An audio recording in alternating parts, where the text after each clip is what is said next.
This is the anatomical position for the humerus in this shallow socket, glenoid cavity, and it can move in there like so, and it can move in there like so, and it can move in there like so. It can move on all three axes. So let's take a look at that in our demo. Start out with those rough and light lines, something I've neglected to do in the other demos. The lighter the better to begin with, so that you don't commit to dark lines and have to dig yourself out of them, like I do. Okay, I find the height of that humerus by doubling the height of the scapula. It's a useful proportional shortcut. Now, to go in and clean up that acromion process, it's a plate joint. And the important thing is that it be thought of as something drawable, not a blob. So when I make these lines, I'm thinking of boxes and then assembling them together. And if you're not used to drawing boxes in all positions, this could take a good deal of time and multiple attempts, preferably on another piece of paper to get them placed correctly. And some cross contours are also a good idea. Let's put some cross contours on there. Now, some new information. Placing a receiving socket there and making some positions more specific. And making that ball of the head of the humerus. And woo! Placing that beautiful cross contour. That's a good cross contour. Finally! 1 line out of 40 landed where it should.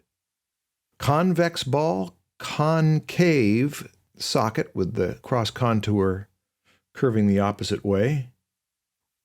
And that medial epicondyle projects more than the lateral epicondyle. Now, if we're going to make that humerus spin up to here and then move it a little toward us, then it will naturally get a little shorter.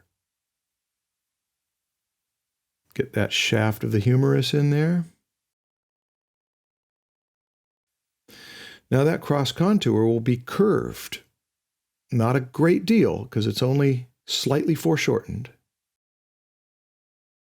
But we want to make sure that we've got plenty of medial epicondyle sticking out. There we go. Now that arced with the ball and socket of the humerus as its fulcrum. Let's bring one more toward us and really make it foreshorten. I tried to see that it would arc from the ball and socket, and I'm using height, width, and depth lines like you would use to draw a box to place the major axes. Find that shaft of the humerus. Have a more curved cross contour there, because it's coming more directly toward us. Place that medial epicondyle a little further out since it sticks out. And trying to make that ellipse fit onto there the way it would, like a wheel on an axle.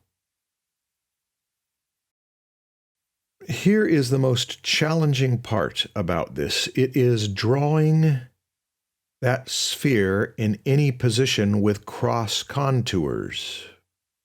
That's the big deal. That's worth learning and practicing separately to help draw these bone joints with more spatial control. But let's look at a cleaner version of it here.